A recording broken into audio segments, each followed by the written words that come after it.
This is basic company info. I mean, this is information that they can get, almost online. But when you're filling out your forms, when you're turning in this information, be prepared. You're going to want to know your company's legal name. Legal name meaning like your tax ID number, like when you do the IRS filing or your corporate paperwork, how are you showing up on that document, right? Do you have a DBA?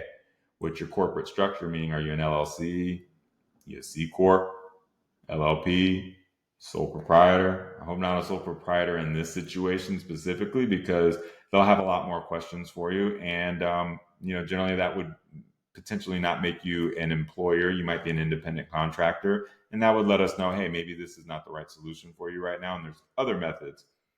The EIN. You want to take your EIN number because that's how they're going to identify you when they look at one, your quote.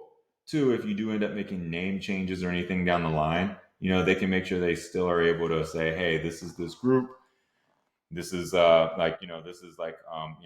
files that we have on them. They're going to do a curve census, which basically means they're going to go back into the medical information bureau, figure out like, hey, how do we rate this group?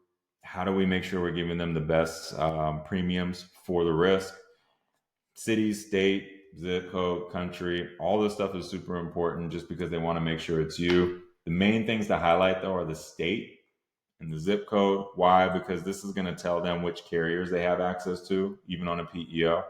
Give you an example, some of the groups we work with, if they're headquartered in Florida, they might have Florida Blue as their national plan. But if they're headquartered in California, they might have, Blue Shield of California, right? So it really just depends on your zip code, your state, and country, right? We do want to know your U.S. company info. That's what's important here. If you do have an international company, right, they may ask you additional questions. Generally, like I wouldn't put it into the basic information that we're sending out. Let each PEO ask you those questions. And some of our providers do international and global payroll. So it might be a really cool way for you to streamline everything like we haven't been able to before. So again, this is basic information they ask.